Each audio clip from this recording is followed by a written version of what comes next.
here on Evolve and Elevate with Errica. I appreciate your patience.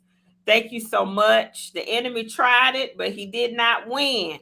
But let me tell you what has happened. I have two amazing men of God that are on here with me tonight as we are talking about dysfunction in the family, dismantling dysfunction, and how do we go through that process of healing. My name is Errica Bishop from Evolve and Elevate with Errica. I thank you for being here. And also, I am a transformational life coach with Empowered to Prosper coaching and consulting. So I help transform lives through their emotions to help people to communicate effectively so that they can live a prosperous life.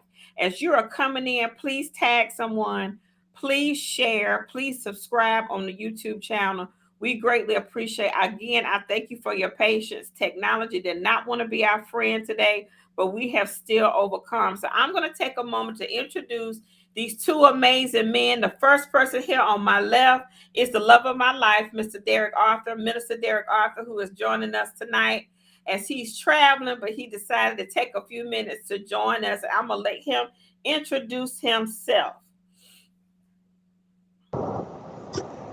Good evening, everyone. My name is Derek Arthur. Yes, I am traveling. I'm delighted to be here. Um, I am a local truck driver who is home every day and off on weekends. I've been in ministry since 2002, and I just really love ministering the Word of God. I love serving people. I love serving God, and anything that needs to be done to upbuild the kingdom. Um, I'm all for it. It's just delighted to be here. Thank you so much. It's wonderful to see each and every one of you. Thank you. And I also have my brother in Christ, Mr. Rick Childs from Team Childs. His better half is not with us tonight, but I am so glad that my brother is here. Take it away, Rick. Well, thank you, Miss Errica. My name's Rick Childs. I'm a health renewal coach, a speaker, and the Air Fry King. So yes, my other half, what she calls the better half, isn't here right now. But it's my pleasure to be here. Like I said again, we're as a team, a health renewal team, and how we approach health renewal is spiritually, mentally, and physically. And we believe that the spiritual health is the glue to the mental and physical health. And that's how we approach the health to be the whole body. So we approach it from that perspective, and it basically that's what helped me to get to where I am today, to understand the dysfunction that I was in that I didn't realize I was in. So that's a big part of my story. Awesome. Thank you so much.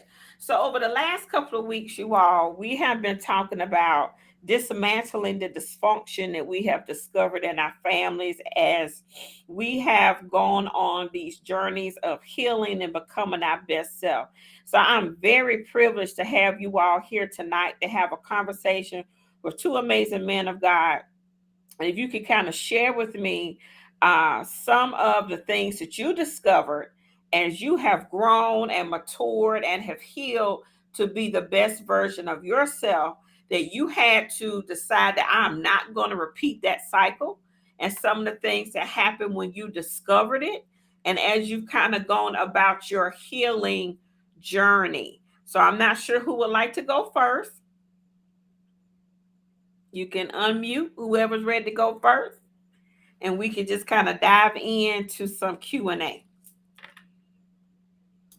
Okay. All right. Well, I'll go ahead. Well, one of the things I just noticed that all three of us are Rick. So that was one of the things. So for me, the journey actually where I started healing was when I realized that I was carrying or babysitting a 8-year-old. And what I mean by that is when I started working on myself and started diving deep, I really didn't know I had a dysfunction. I just was, living and going through. And it really started when in 2016, I had lost like 122 pounds in 7 months, and also did it along with my wife. But I didn't know that starting that journey when it really started to evolve and really started to dig even deeper into it, I saw that there were other parts to it that started way before 2016.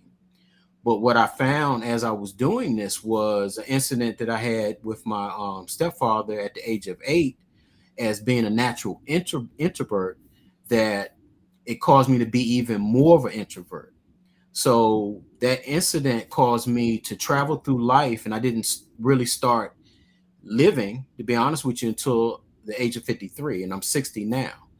But once I realized what was going on inside of me and what had happened and how it happened, then I was able to start taking it apart and start looking at it from a spiritual, mental, and physical capacity.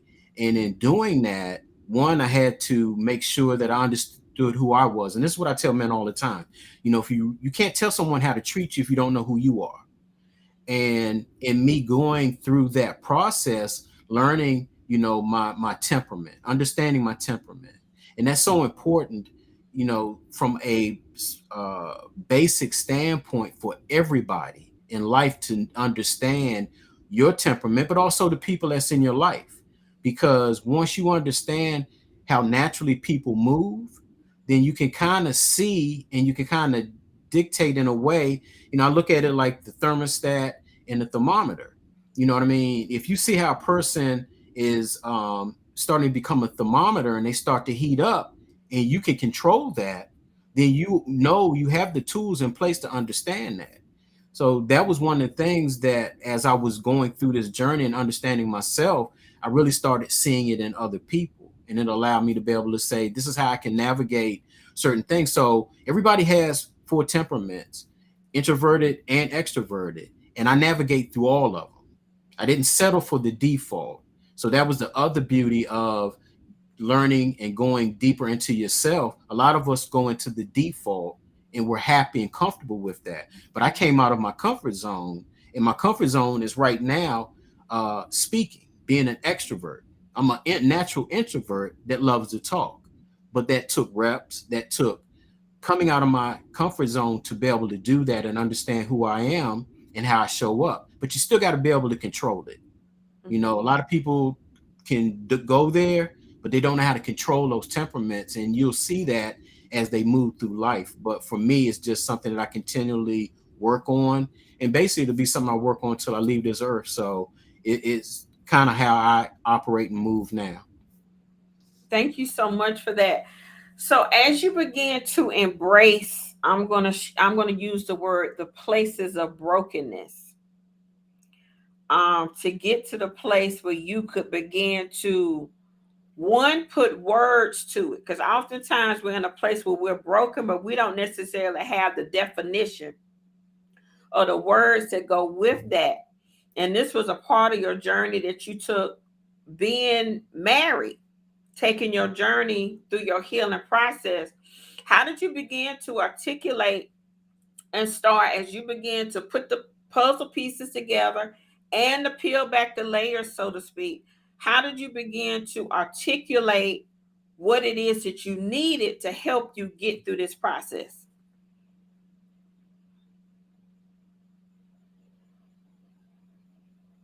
Was that question for me or Yes, was it? if you don't mind. Yeah. Okay.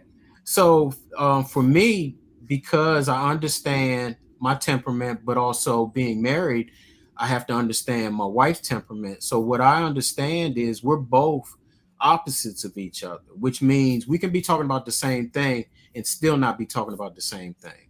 And Mm-hmm. that's a natural conflict. It's an automatic conflict that you don't realize, even if you have that information. So for instance, she was used to me being a certain way, and now that I have evolved, that sometimes it's harder for her to recognize it. She recognizes it even when what I call is, I can give her the cheat codes. I can tell her the things that may be bothering me, and sometimes she may not get it, because her temperament is taking over. Her temperament, she's an extrovert. I call her extra extrovert. So we have that conflict on a regular, but because we understand. So this is how I tell people all the time when it comes to temperaments. An extrovert speaks before they think. An introvert thinks before they speak. Correct. What happens is if she says something to me that bothers me, so what I do is I say this, that it's the emotions that you're feeling, and that's Mm-hmm. the time to keep it in, not to let it out, but still address it, because Right. the old Rick would take those incidents, talk myself out of addressing it in real time, store it away, don't forget it, but store it away. A number of incidents would happen, and then boom, it's like a Right. shotgun blast, and everything Mm-hmm. else is coming behind it. So me understanding myself and realizing that was a problem. Now, when I approach her with something that may have bothered me, and I have to remember she's an extrovert, she didn't mean it. Now, if I bring it to her and she doubles down on it, then I know she meant it. But when I talk to her and she repents, she says, "Hey, I'm sorry, I felt it." And most of the time, we know before we say things or after we say things, we need to take it back. We need to ask for forgiveness. But just getting her to understand who I am now, and how I flow now. I'm still the same person, but I'm Mm-hmm. just tapping into those other areas. And like you said, doing it as a married couple, as you go through it, and just anybody that you deal with in your circle that's not used to you being a certain way. I think a lot of people are used to me now, but in the beginning, it was a little harder. Right. Well, I appreciate that. So I'm gonna go ahead and let you know now. I'm gonna need both of y'all for that special episode of Love Then and Love Now. So we're gonna have to do the couples edition. So, Minister Arthur, I'm gonna come to you and ask you about your process if you discover your things or your dysfunction, and how you went about that on your journey.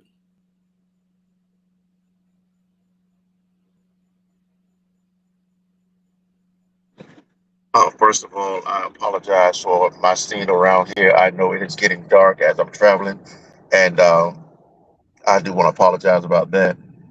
For me, I had to realize that just because I was born into a family does not mean I am the product. I have to be the product of that family. I've seen a lot of dysfunctions as I was growing up. That as I got older, I made a conscious decision not to follow in that pattern. Um, Along the way, there was things that I discovered about myself that resembled the environment that I grew up in, and it was a struggle to separate myself from those things, how I interact with people and how I was in relationships. But there was a lot of experiences in my life that not only grew me but groomed me, and it's those things that I just try to apply to my life each and every day because, like my grandmother used to always say, it's not how people treat you, it's how you treat people. So I really had to go to God and really had to ask God to just show me and help me to be the best version of myself so that when I am seen, I may just resemble my parents, but my behavior is far from it. So those are things that I discovered about myself, and those are things that I learned in life, and that's where I came from. Thank you. I greatly appreciate that. I know for us, and I can kind of speak openly in our relationship. We both, him and I, um, have been divorced. So as we had come together and began to get to know each other, we both had our own default settings that we had to learn how to identify and to talk through, because understanding when you come out of a former relationship, um there are times that those old things pop up, especially when you see something that reminds you of something of the former. You can easily go back into that place of, well, I'm definitely not going to go through that again. And you kind of have that you start putting up walls, and you start uh, um, navigating yourself in such a way. because you anticipate that that's what's going to happen. And you have to make a conscious decision to do what you did not do before. And that is ask more questions to identify, is this really what it is? And then number two, be open to the journey itself, because you're walking the walk with somebody completely different than whoever it was that you had been with, and or whatever past situation that you have dealt with. And you have to really take a pause and kind of stop in your tracks to make sure that you don't allow the dysfunction of that former thing to try to make you repeat something that you really should not be repeating. So I'm going to let you kind of dive into that a little bit, Rick, if you have some examples of what that looks like. All right. Thank you, Eric. So, yeah, I mean, we go through things, and you'll hear, you try to forget, but really you can't forget it. Our eyes and our ears, once we see something, once we hear something, I mean, there's things that people have told me I wish they hadn't told me, but I was trying to be there for them. So even as we continue, this journey, so I'll say, as far as like even in my marriage, that as we continue to understand each other. And it's funny because earlier on in our marriage, one of the things I used to tell my wife all the time was she used to do things that kind of reminded me of my stepfather. And when I talk about my stepfather, he was somebody that was in my life at the age of 2, and a great provider, but he wasn't a nurturer. He wasn't someone who, and I didn't know these things about him. But the incident that I had that I talk about, the 8-year-old, is uh, he was a mechanic, and I was working with him, and I gave him the wrong tool. And instead of him correcting me with love, he corrected me with curse words. And that was something that kind of stuck with me. So even to this day, words matter to me. How you speak to me matters to me. And even understanding that at this age, that you can't control what people say, you can only control how you receive it. And for me, I just, like I said, a lot of times most people I encounter will not cross that line, but it's always the ones that are close to you that are Mm-hmm. cross that line with you. And you have to understand, again, like I said, who you're dealing with. And understanding that allows you to be able to give them grace and be able to look at it and say, okay, I can talk to you without the emotion, without the things that before I would have an attitude. I may get mad or not even talk to you, shut down on you. And these things don't happen anymore. I'm not saying that I don't have the emotion, because that's a natural thing within us to feel at certain points in time when we recognize things that have made us emotional before. So for Mm-hmm. me, I try not to compare a past with my present or even my future, because it's all different. It's Mm-hmm. different people. But there will be things that will happen that will remind you. And then if you're in a good place, if you've put the tools together, then you should be able to handle them and deal with them in the best and proper way. Because the point that I've gotten to in my life is, each and every day, is that I want to be the best version of who God created me to be. And I have a foundation. And now that I understand who I am, now I understand how He wants me to serve and what my calling is, then now I have a meaning and a purpose. Mm-hmm. When you're going through life, you don't have a meaning and a purpose, then it's kind of hard to really understand some of the things that you encounter, because you're just dealing with it, in a childlike manner. Most children deal with things without words. They may approach it from a physical standpoint, or maybe not an understanding.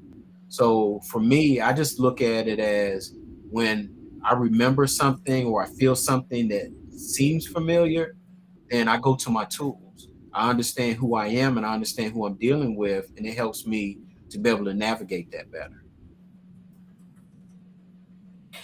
So let me ask you a question. As you have navigated and evolved in those spaces, how did it change your parenting? As we go through Oh, that healing process, how did oh, it change your yeah. parenting as a father? How did it Mhm, change you as a husband? You talked about that a little bit. And when you think about being the head, when you think of being the head of the household, you mhm, leading your family. How did mhm. that change as well? It changed. Well, one of the things it did for me, Eric, was it gave me awareness. So awareness as a father that's leading, first of all, a strong woman. First of all, I have a son and two daughters, and our son is special needs. So him being special needs, he I have to understand how he moves, how he thinks. And one of the greatest things, the same tools that my wife and I have been utilizing, we've also used for him. So, for instance, his life path. When we looked Mm, at his life path, I mean, I'm talking about game changer because we already know his temperament, but game changer because everything that was in his life path, Erica, said because he's special needs. But when we read everything in his life path, it basically said all of the same things. He's very mm-hmm. talkative, and this is where the problem is for us as parents. Very talkative, always has something to say. You know, he's just like my wife, extra extrovert. So for me, old school is like a child supposed to be seen and not heard. You know, you have a place. So I had to understand that if we started approaching it from that standpoint, then we would be shutting him down. We would be Mm-hmm. shutting down the gifts that God has put in him. And we know because of the things that have happened throughout this journey is that he's going to do great things. And if we didn't understand that as parents, we would have negated that. We would have neutralized all of that. He's doing it for a reason. And I Mm-hmm. understand it even more because the same things I'm doing now, Erica, is the same things I was doing as a child. But people used to joke me about it. Mm-hmm. You know, people used to joke me about it. And now I'm doing all the same thing. All the gifts that I had as a child that I didn't recognize I had, I'm using them now. Mm-hmm. So, when God hides you in plain sight, he will bring you out when it's time. My time didn't come until I was 53. And I Mm-hmm. went through life just not knowing that and just living life. But I Mm-hmm. always wanted to make sure that I was doing the right things and moving in the right direction. But again, when you really don't know who you are, and then you don't know that there's things inside of you that was making you dysfunctional, because I didn't know that. To be honest with you, when I asked you about the topic, I still had to dig deep and like, because you really don't understand what dysfunctional unless you see it. Right. Something dysfunctional is like for me is like something that's just way out of the ballpark, you Mm-hmm. know. But dysfunctional can be something that causes you to be abnormal, causes you to not think in the correct manner in certain instances and things that you may do, or how you may look at things, but you don't realize it because you're in it. Mm-hmm. You're really in it. So, yeah, I mean, as far as being a husband and being a parent, that all of those things have been a game changer because again, like I said, the tools, the life path, year cycle, temperament, all of those things together, which God has created for us to utilize and understand who we are. And me understanding that, it allows me to go towards being that whole person, being Mm-hmm. that whole person. Amen. Well, I greatly appreciate that. Mr. Arthur, were you able to speak? I know we won't be able to see you, but do you have any comments or anything you'd like to add? I do, but I'm just getting home and I'm just trying to get in the house and get settled in. But I will be back to make some comments. Okay. Thank you so much. So as he's getting settled to come back in, you all, and please, if you have any questions, please ask those. And I want to be very intentional about getting the male perspective because when I think about society as a whole, we have taught our men not to feel, not to speak, not to say, just take on everything that has been put on them. But when we have an opportunity for our men to come forth and to share what it is that has allowed them to heal so that they can go forth and be their best self. We understand that they are our protectors, they are our providers, they are also our leaders. And when we have brothers and uncles and fathers, and I know for me personally, I didn't have and really still don't necessarily have a close relationship with my father. But I learned something in going through that journey. For those of you who have heard my story, um, prior to me having my first marriage, I went to go visit my uncle and I went to go see my grandfather for the first time since I had been a little girl. And in seeing that, my grandmother was there, and it brought things into so much perspective when we talk about dysfunction, right? It brought so many things in so much perspective. And my grandfather and my grandmother both have gone on to be with the Lord.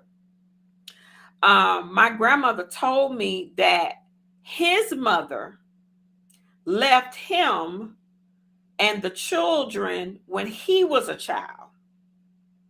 She left the family, not knowing all the dynamics, but she left the family, which he was the oldest, which put him in charge for helping to raise the children. So, unfortunately, there was some anger and some animosity in that because he abused my grandmother.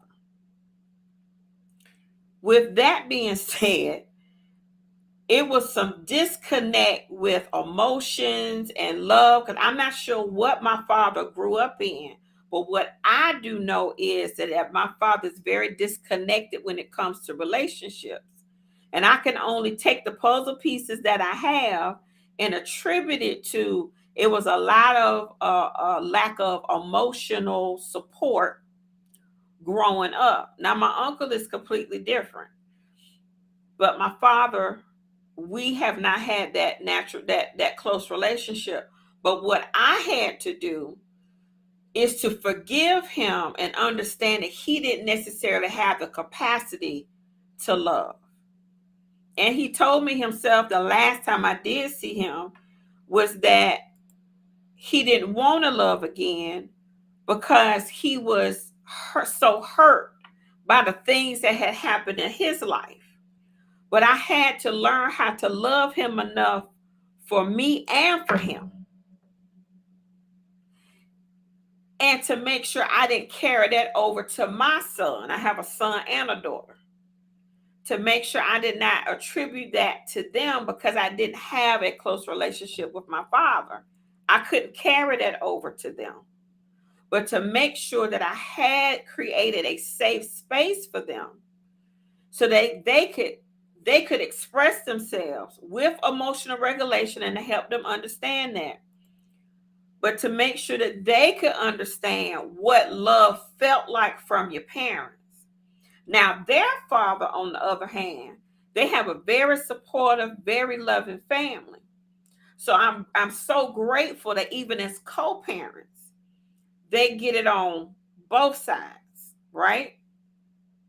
But it's an understanding I had to be very intentional not to repeat the same cycle and fall into, well, this is what I had to go through. You got to go through it too. No, I did not want to do that. And I was very intentional to make sure that they understood the totality of love, no matter what their father and our relationship was like. Did they receive that love? So I'm gonna turn it over to you, Rick, if you have something else you want to add to that.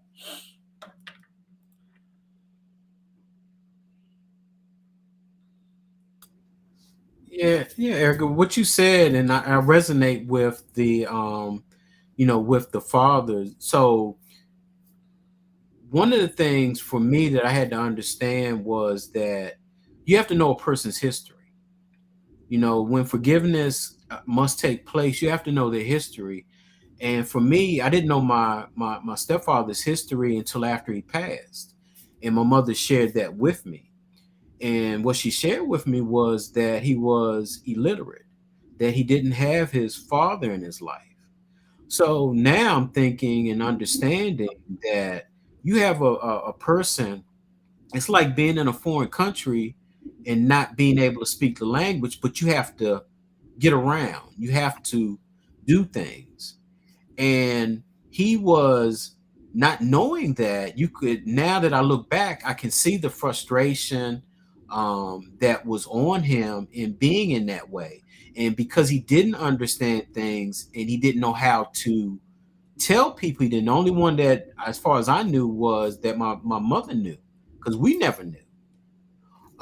So that was one of the things that allowed me to be able to say, I can forgive him and keep moving forward. And what was so key to that was that it allowed me to be able to go to my oldest daughter and ask for forgiveness from her, because again, those things that happened to me as a child caused me to navigate through life and not be the type of father that I needed to be for my daughters. And what I mean by that is I wasn't a nurturer, just like my stepfather wasn't. I was a great provider, but I wasn't nurturing them. I wasn't doing the things that they needed, as far as just being close and showing and just really being into their business and asking questions and all of that.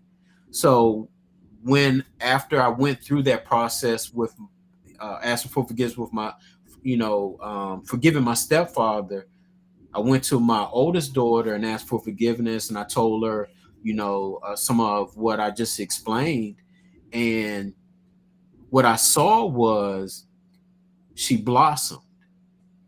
She came out of her shell. She started doing things that I hadn't seen her do before.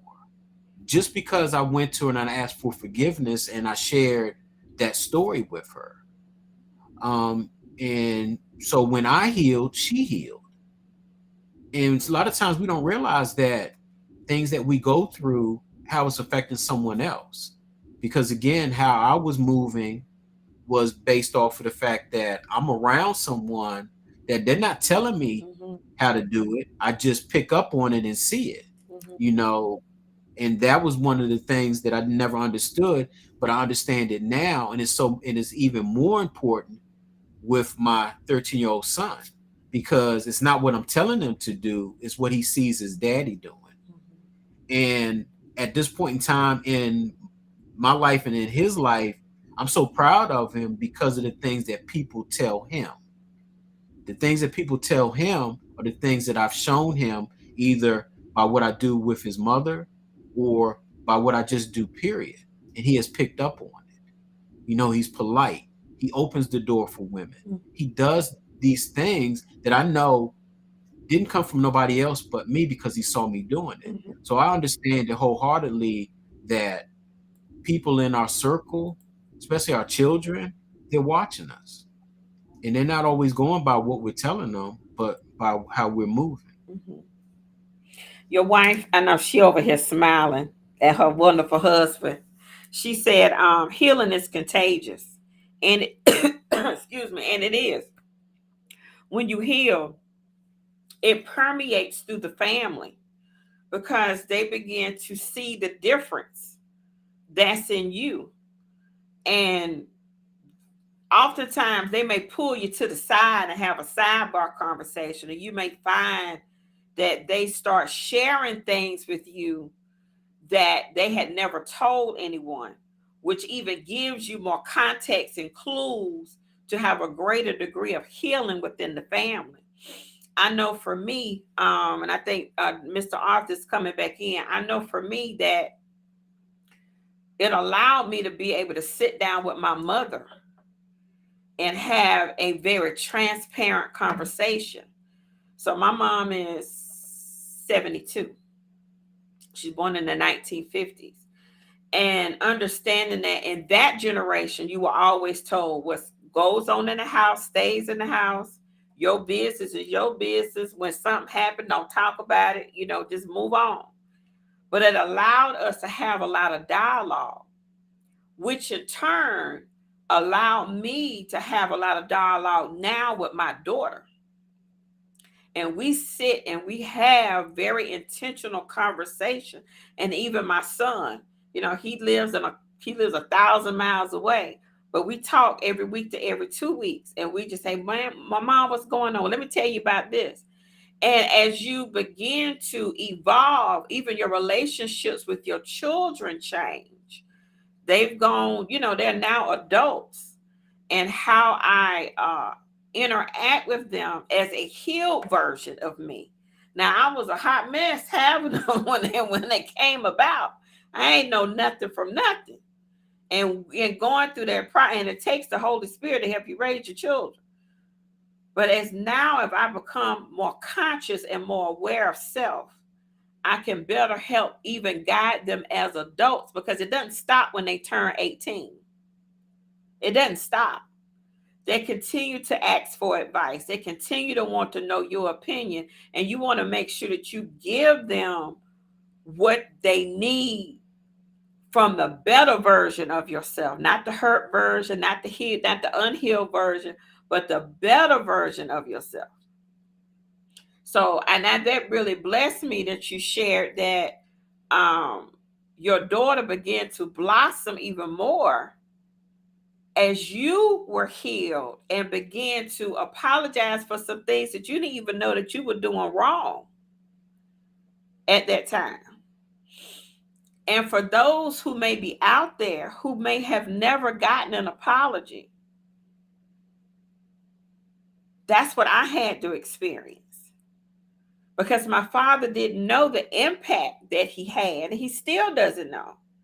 But I had to accept the apology from the Holy Spirit. I had to accept the apology from God. I had to reason within myself and just accept it, that he gave an apology that I know he could not give, so that I could freely love him and operate in a place of forgiveness. Because see, sometimes when we have had dysfunction in our family, unforgiveness has crept in somewhere, because we were expecting someone in the family to do something in a way that they didn't, and it offended us. It hurt us. But we haven't gotten that apology because they haven't learned themselves or have grown themselves out of their dysfunction, but we have grown. But we haven't gotten the apology, but we still have to forgive. So I'm going to let you talk a little bit about forgiveness, because I know you've done the forgiveness work, and we come out of the same community. So I'm going to let you talk about forgiveness and how that shifted your life as part of that growing out of dysfunction as a man and as a husband and as a father. Oh, well, thank you. Yeah, we're in the same community that allows us to be able to understand spiritually, where we may be failing. I mean, for me, for forgiveness, I, it's about being vulnerable and transparent. I really have to, especially as a man, when you're talking about, because the thing is, we're constantly moving, and when things happen, we don't have time to stop and say I'm sorry. But one of the things that I learned, and I'll say, for example, with my marriage, one of the things that I had to really understand is that when I ask for forgiveness from my wife, I can't just say I'm sorry. I can't just say that word and then just walk away. She needs more from me than that. She needs to know why I'm sorry. She needs to know that I'm not going to do it again, or if I understand what has happened. So forgiveness goes a lot deeper because, to be honest with you, forgiveness is continuous. You know, forgiveness is can be for things that we're not doing, and it's not always something we've done. You know, so that's why we have to understand is the individuals that we're dealing with, and what is their apology style. So, you know, like I said, when I go to my wife and I ask for forgiveness, it's not just saying I'm sorry, but it's a script.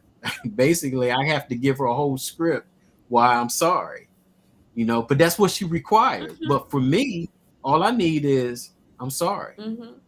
So that's even more important when you talk about forgiveness. You have to know why you're forgiving, but also too who you're forgiving to and what they require, what they need.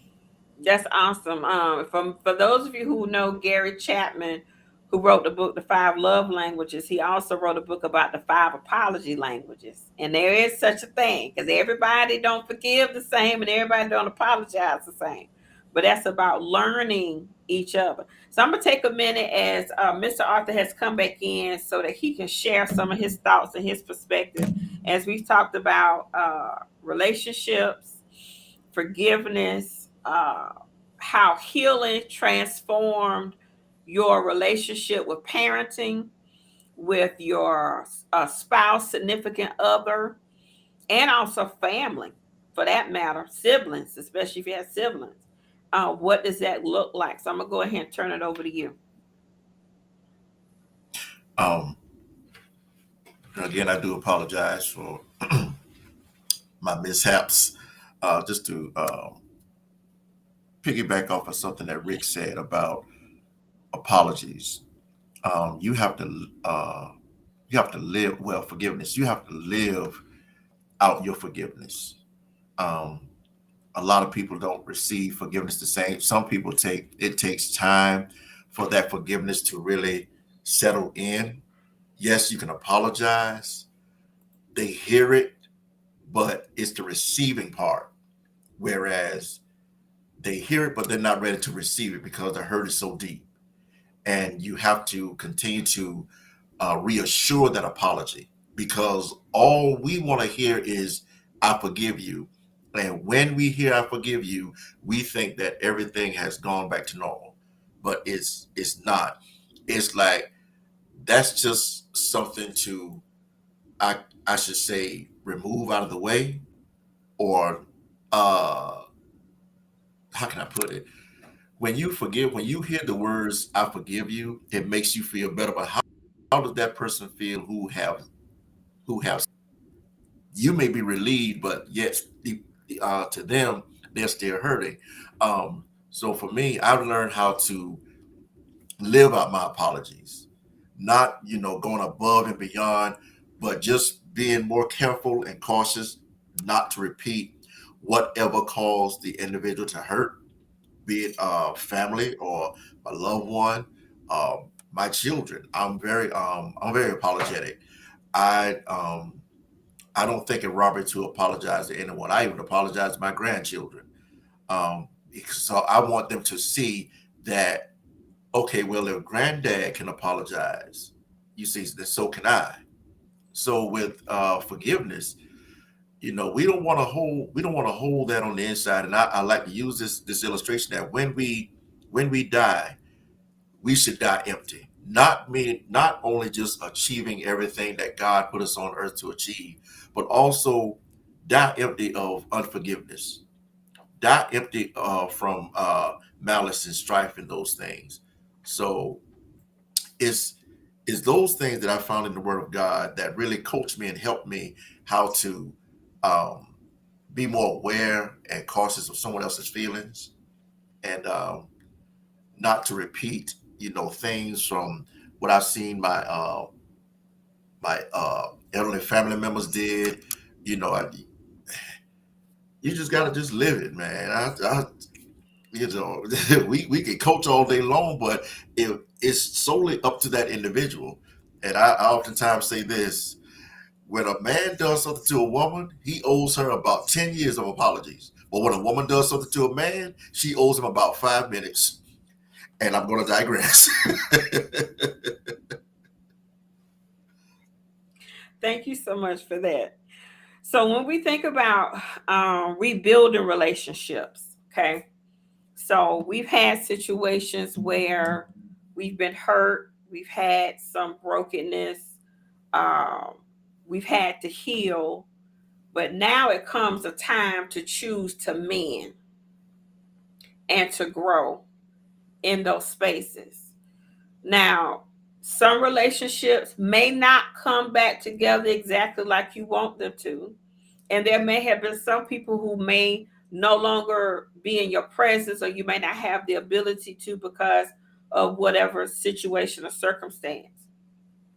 So, if you all could share with me how you've grown in that place of mending relationships that had been breached before, as you've come to a more healed place as a husband, as a father, as a brother, as an uncle, as a sibling, whomever would like to go first.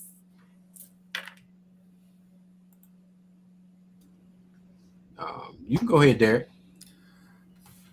Rick, I'm gonna be honest with you, man. I love just hearing you talk, man, and everything. I mean, you just give a whole lot of good insights, you know. So by me just joining the group, joining back to the group, hey man, go ahead, man. Okay. Well, I appreciate that. Thank you. Um, to be honest with you, I haven't really that I can think of as far as had to mend, because generally when things happen, I try to resolve them at that point in time. And if I don't, then I look at it as a season. Some people are meant to be in our life, for a moment, and then they're meant not to be in our life for, a period. So understanding that, and what I have realized is that I've really been honest with you up until the last 5, 6 years, or probably even long. I've never believed myself to be a good friend. And I say that because I always kept to myself. And if I didn't keep to myself, it was either who I was dealing with, it was just about them. And it wasn't about anybody else. So I really didn't become a good friend until I married my best friend, because I understand and see how she moves, and it allows me to understand how I need to move. And when I talk about being a introvert that loves to talk, I had to learn by watching her, by understanding how she moves and how we interact together. And again, like I said, I can navigate all my temperaments, but I can navigate them with control and understand when they need to be in place and when they need to be in the back. Because as an introvert, I can formulate the message, but I have to deliver it as an extrovert. And that was me coming out of my comfort zone. So when I talk about coming out of my comfort zone, that means any situation I deal with.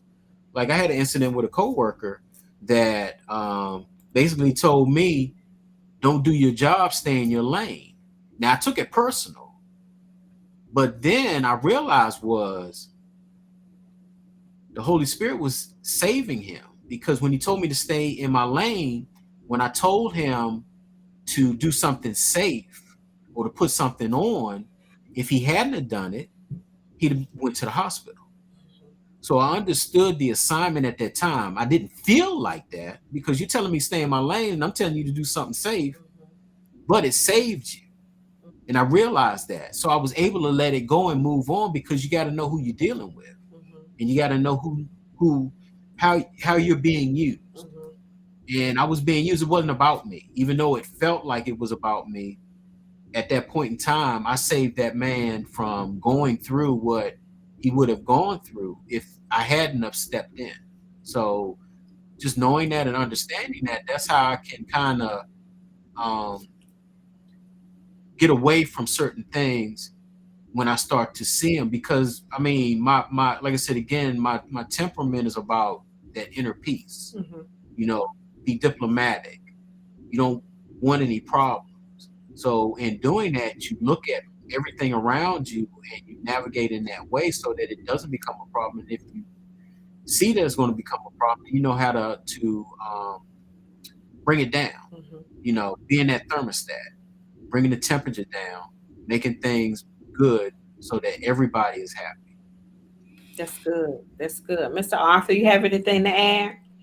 Just real quick, for me, the mending process is just as you choose your spouse, your significant other every day. I choose the better version of myself every day. That's I good. choose that I'm going to remain a the version that I am, but I'm going to be better than yesterday. And even with challenges and things that I may face um, that will attack, uh, my character or attack this version of myself, I understand the attacks because these attacks was not coming as long as I was in the old man. But the minute I took off the old man and put on the new man and continue to progress in the new man, and when these challenges come, I understand why. And sometimes it's hard. As a man, sometimes it's hard. But we just got to remember that if we react, right? I see it as if I were to react a certain way from a certain situation, then everything else that I worked so hard for is down the drain, and I will be disappointed in myself. You see, because we men, we're not very vocal. We express ourselves with just few words.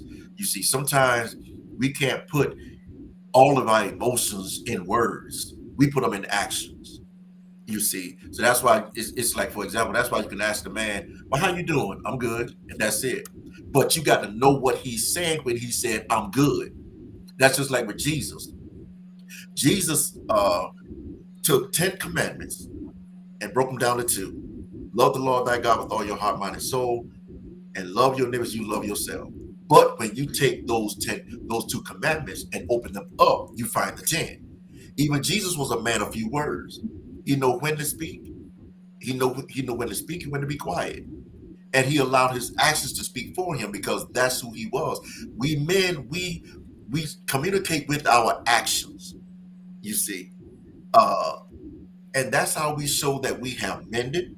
That's how we show that we have grown. That's how we show that we've been groomed.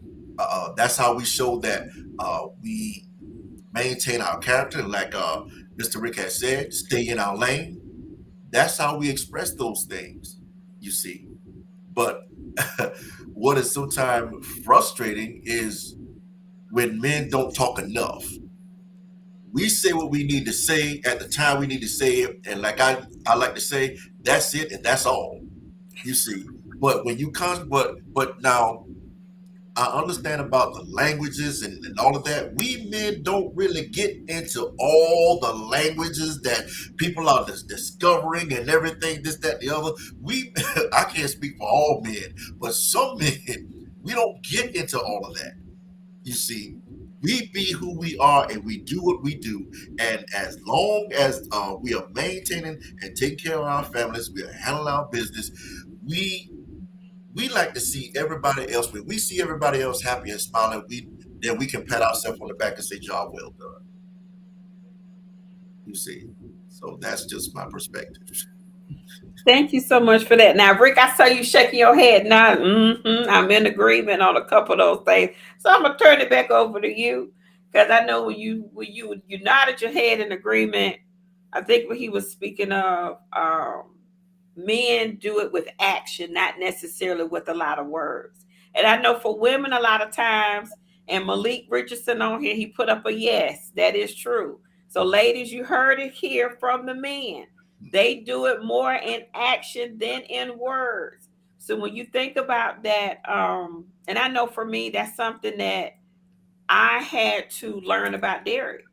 He's an action person, and when I had to watch how he moved and what he did versus all of the waiting for him to say something is how he demonstrated what he did. So when you think about that, and I could turn it back over to you, Rick, and I saw you in agreement. What are your thoughts in reference to that? Help us lay this out. Help us. Help us. Well, I mean, I agree with Derek. Definitely, that used to be me, as far as it was just actions. Watch what I do, but what I explain, to everyone, because when I show up, I'm speaking to men, but I'm actually speaking to women, because because like what Derek said, that when a man would tell me I'm good, I'm like, you gotta go deeper than that, because I really look at mental health for men, and especially when I was men's ministry leader at my church, that was one of the biggest things that I pushed was mental health, and understanding that men don't talk. But when we say that, I've been in groups with men that talk. They just don't talk to their significant others. They Mm. talk, but they have to be comfortable. They have to be in a place where they can talk. If a man is talking to his significant other and his man who's being challenged, then he's not going to talk. Mm. If he's not being heard, then he's not going to talk. If he's being talked over, he's not going to talk. So when we say that men don't talk, what's the reason why they don't talk? Because I've been around a lot of men that talk. And I will go, and say that it was actions for me then, but I understand that definitely with my wife, that she needs more than action. She needs to hear me say the things that she used to see me do, the things. Mhm. She has a better understanding, of me in that sense. So again, like I said, that men will talk. It's just they have to feel comfortable. They have to feel uh, that they're being heard and that they're not being looked at in a weak perspective. Because a lot of times that's what happens. Because we go through so many things in life. We already know when we leave out the door what we got to deal with. Now, when we come back in the door, what do we have to deal with? Mm.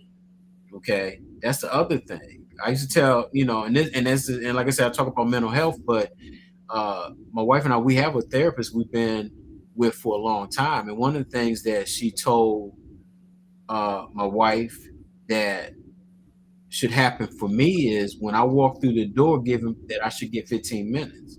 I'm still waiting for that 15 minutes.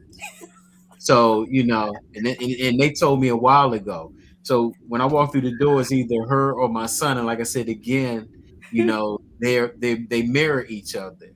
So Uh, again, you have to have that time to decompress, because when you're out there in the world, there's so many things we're dealing with, that our significant others don't realize it, that it's constantly on our mind and we're constantly going through it. And it takes a lot out of you. And then when you come home, you want to be able to feel like you can share those things and it's not going to come back on you, that you can open up and not seem like, okay, you're being judged or anything like that. So again, like I said, men do talk. They just talk to other men. And also, if I may just chime in, uh, we are vulnerable sometimes, but we just choose who to be vulnerable in front of. Men can be vulnerable in front of other men because we can relate to that. It's we cannot. It's like we try not to show our vulnerability around everyone else because we don't want to be viewed as less than. Not saying that we're treated that way. We just need space to, like Rick said, give me the 15 minutes. We just need that space because we know what type of environment we just came out of. And we're mindful not to bring that environment into the house, you see. And he mentioned that when we leave out the door, we know what we have to face. We know what we got to deal with. You see, we're human. You see, and it's only by the grace of God that we are kept. You know what I'm saying? Um, and I know this may get some ladies online kind of riled up, but just let it marinate. Yes, women have a tendency to think quicker than a man, but men think further. should be able to think further than women. You see, so it doesn't. So the blessed part of that is this: they're both thinkers. Whoever think the quickest and whoever think the furthest. The key thing is they both think. You see, so um, we're gonna be us. That's just it. We're gonna be us. And I agree with what you said, Rick. That yes, men talk. We talk, and we talk to each other. You know, another thing is this, and I like to use this illustration. If you have a man that every time you start talking, and this man has a tendency to go outside and work on a car that he been working on for the past 10 years, or uh, building something that he was working on for 5 years. He's not trying to get that car running. He's not trying to complete whatever he's building. That is his safe space to decompress. That is his safe space. You see, he just leave him. That's where he goes to recapture and regain his peace. Not saying he doesn't love any less. Not saying he want to pack up and leave home. No, that's just his safe place. That's that's all I got. Thank you so much for that. So, just to kind of bring everything back, creating safe spaces is so important. When we think about family, when we think about our children and relationships, when we think about our spouses, we have to have a safe space for them, and we have to be safe people. If you have not read the book Safe People, it's really good because it talks about people that are safe for us and have you been safe for other people, and that's a part of that dysfunction. Because there was a time, because I was not good to myself, I was not necessarily a safe person. When you talked about being a good friend and how you have evolved into being a good friend, and we have to think about that when we think about our spouses and even our children. We have to make sure that we can create the safe spaces because we're safe people. I immediately started thinking about Samson and Delilah. We all know the story, right? Delilah created a safe space for him to be vulnerable, but she wasn't necessarily a safe person because we know what the outcome was after all that, because she allowed him to lay his head in her lap and become that safe space. But the thing, what I'm going about is, what do we do with the information as women? What do we do with the information that the man has told us? We have to make sure that we're keeping it safe so that he can continue to be vulnerable, so he can continue to be transparent. Because we've all had a situation where we've been open with someone and ended up with a situation where we felt that our vulnerability has been used against us. That's what it is to be a safe person. I can create a safe space for you and also be a safe person for you, so that when you do share with me, you don't have to worry about me pushing it back in your face or using it against you in a negative way to try to manipulate a particular situation. That's also about being a safe person. And that's also dismantling the dysfunction that oftentimes we see in our families and in relationships. Oh, well, I remember when you did this, or I remember when you did that. And even as we grow and evolve, and the people closest to us that know all of our stuff have seen us do some crazy stuff, we still have to move forward in that place of growth and development, and even get to a place where sometimes we have to reintroduce ourselves to the people who think that know us the best. So I'm going to stop right there. So for you gentlemen, as you've grown and evolved, and I start with you, Derek, and people have come across this new version of you, how have you had to reintroduce yourself to some people to the new version of who you are? Um, very firm. Because people that knew me from the past and who I used to, run with and everything, I quickly realized that they did not accept this new version of me. And if I would have dropped my guards, or if I would have stepped out of this version of myself, then they would begin to try to handle me like they used to handle me before I became me, the me that I am today. It was very hard for them to accept that, because they only saw me one way, and I had to understand that, okay, I'm no longer a part of them. Um, it's hard for them to accept what they cannot identify and what they cannot relate to. But I understand they were still in the same place. So I took that as an opportunity to really share with them about how to remove from back then to now. I mean, this was like over 30 years ago, and my heart bled for them. It really did. And he was talking about old things. Okay, those old things are not going to help me to teleport to where I'm going. It's not going to get me there any quicker. You see, no disrespect. Yes, I still talk with them. And this is one thing about me. If I know you, I'm not going to ignore you. That's just it. You see, because I'm in this place. God has me in this place, and God, He molded me into this version of myself for a reason.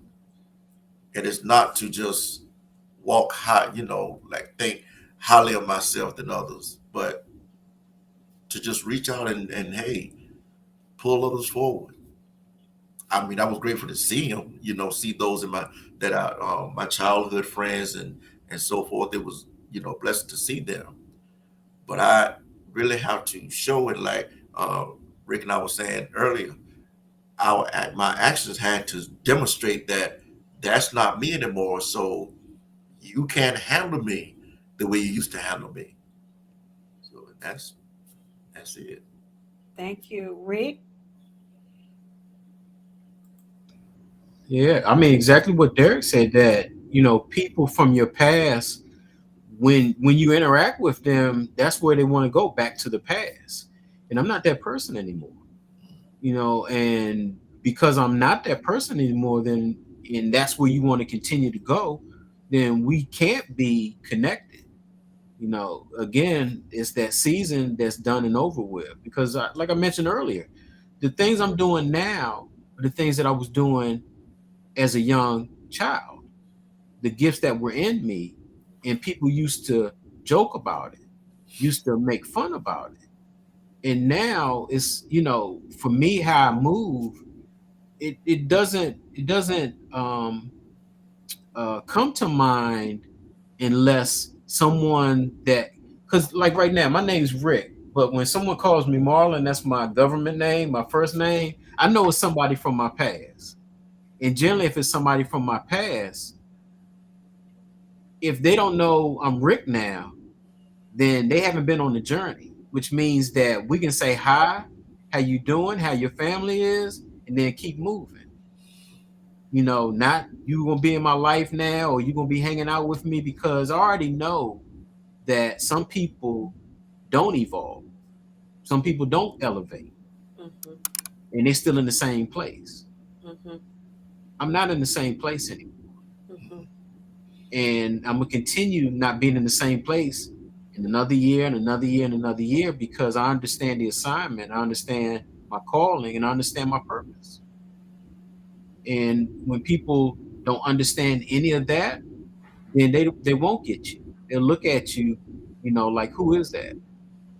And to be honest with you, a lot of people saw my change physically, but they do not know the change that happened internally.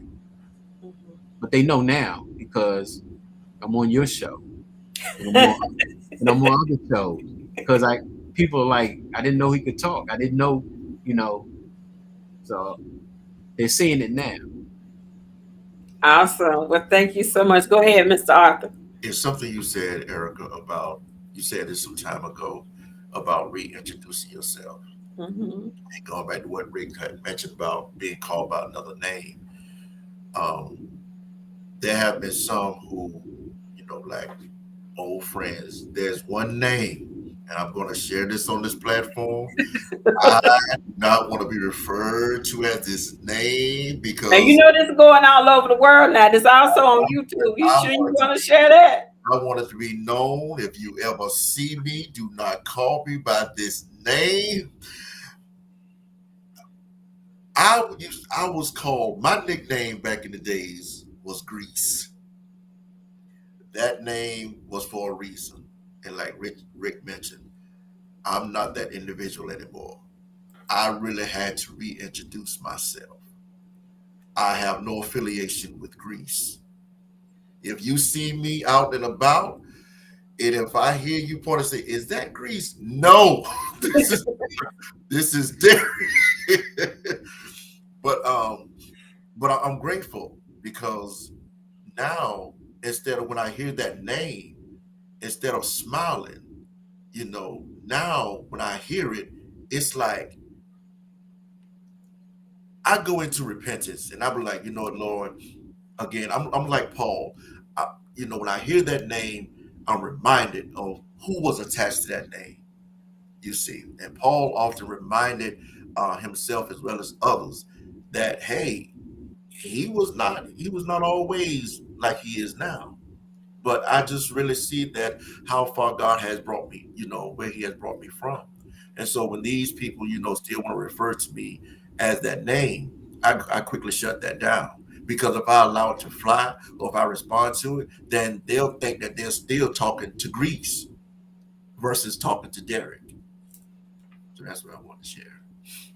Well, I just want to thank you all so much. And this is what it's all about, evolving and elevating. This is the whole reason of the platform, to talk about how we evolve and elevate through life, getting past our hurts, habits, and hangups, and those old things that try to keep us bound and in a place that we're not supposed to stay in. And for many of us, we have fought so hard to get to a new place. We Yeah. can't allow someone to drag us back to a place we fought so hard to get out of. We can't shrink back to a place that we have elevated from just to try to fit back in. It's not for us to do that because our territory has expanded.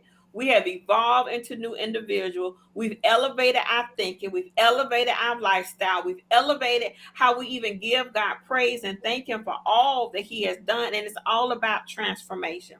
So I just want to take the time to thank you both for taking the time out to be here with me tonight. And hopefully, I get to see you again next week as well, as we can continue this conversation with our men in the realm of healing, because we don't have enough conversation about it. It takes all of us to heal. It takes our men, it takes our women, and it also takes our children.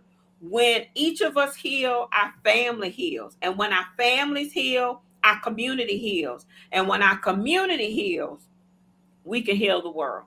So I hope it was as good for us, as good for you as it was as good for us. I appreciate you all coming back with us again. We had a couple of technical difficulties early on, but I appreciate you all being here with us tonight. We thank you so much. Please like, please tag, please share, please subscribe.